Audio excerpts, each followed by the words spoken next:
देखिए जिस प्रकार से हमने क्वेश्चन नंबर 7 सॉल्व कर चुके हैं, अब यहाँ पे क्वेश्चन नंबर 9 देखेंगे। सर क्वेश्चन नंबर 7 और 9 के बीच में 8 कहाँ है? तो 8 आपके लिए होमवर्क का काम करेगा, अभी देखिएगा, क्योंकि उससे रिलेटेड सवाल हम आपको बता दिए गए हैं, तो आपको केवल वही काम करना है, तो कोई टेंशन और डर वाली बात नहीं है। इसीलिए आप क्या करेंगे, उस सवाल को स्वयं हल करेंगे। ठीक है, देखिए ध्यान से, जब कह रहा है कि सवाल समझते हैं, जांच कीजिए कि क्या किसी प्राकृतिक संख्या n के लिए 6 के पावर n अंक है ना 0 पर समाप्त हो सकता है कि नहीं हो सकता। तो देखिए क्या करेंगे, हम यहाँ से हल करेंगे। तो हल करने का देखिए क्या करेंगे, इसमें एक मेथड जानने की जरूरत है, बता रहा हूँ।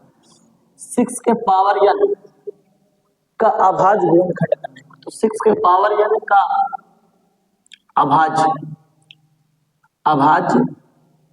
गुणनखंड करने का, गुणनखंड करने पर ठीक,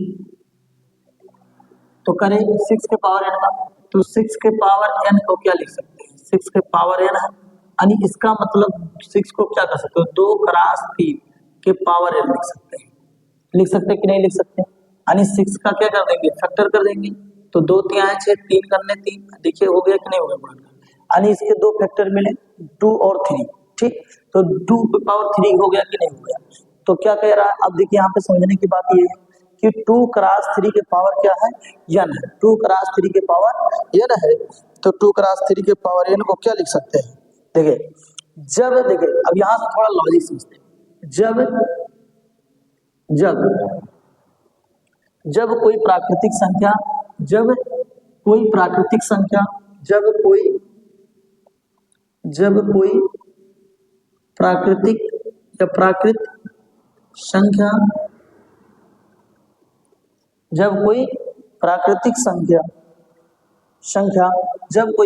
संख्या जो शून्य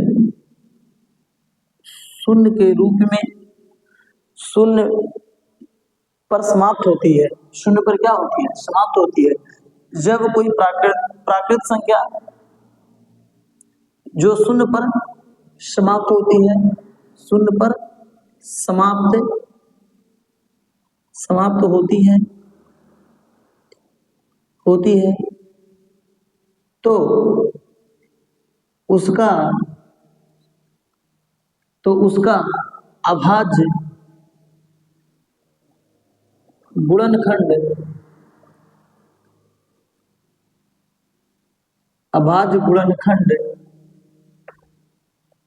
2 क्रॉस 5 के पावर n के रूप में होता है,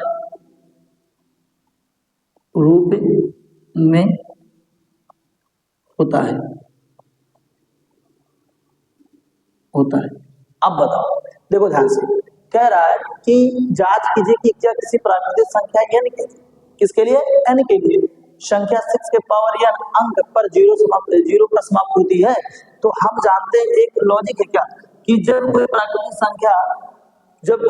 संख्या n के लिए जो शून्य पर समाप्त होती है, तो उसका अभाज्य गुणनखंड किसके रूप में होना चाहिए, इस रूप में होना चाहिए। यानी जब तक 2 क्रॉस 5 के पावर n के रूप में नहीं होगा, 2 गुणे 5 के पावर n के रूप में नहीं होगा, वह संख्या प्राकृतिक संख्या पर समाप्त 0 पे समाप्त नहीं होगी। अब बताइए, जो आपको ये संख्या दिया गया है 6 के पावर n का, यानी 2 क्रॉस 5 के पावर n, क्या इसके तरह दिखाई देता है, देखिए 2 तो मिल रहा है, लेकिन क्रॉस मिल रहा है, लेकिन 5 यहाँ नहीं मिला, n तो मिल ही रहा है। अगर ये इसी के जगह पे 5 थे तो 0 पे समाप्त हो जाती, लेकिन 2 क्रॉस 5 के पावर n के रूप में नहीं मिल रहा है, इसीलिए 6 के पावर n है, संख्या 0 पर समाप्त नहीं होगी, 0 के पे समाप्त नहीं होगी।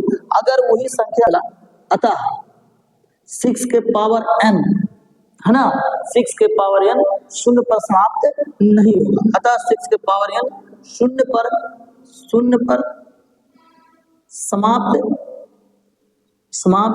नहीं होगा,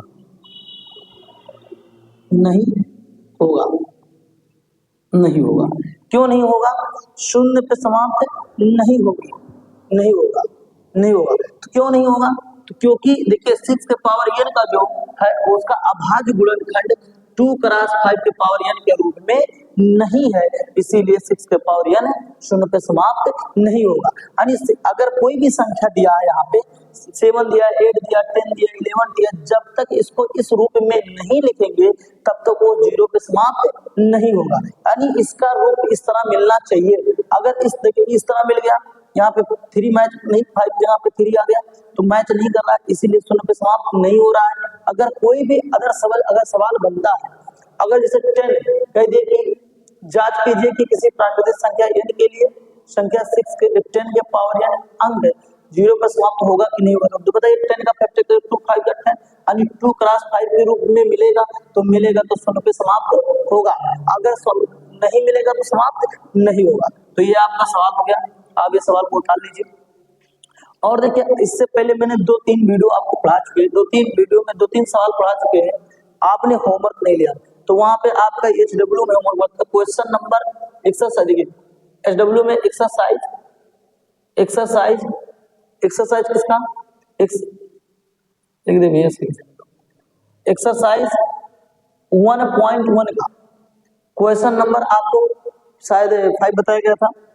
एक क्वेश्चन नंबर आपको सॉल्व करना है, 6 सॉल्व करना है और 8 सॉल्व करना है, यानी question number 6 and question number 8 solve करना है। क्या करना है? सॉल्व। यानी क्वेश्चन नंबर 6 और 8 को क्या करना है? हल करना है। यानी क्वेश्चन नंबर 6 और 8 को आपको क्या करना है? हल करना है। ये आपका HW में होमवर्क है, सारे बच्चों को ये होमवर्क जरूर कंप्लीट करना है। जय हिंद, जय भारत।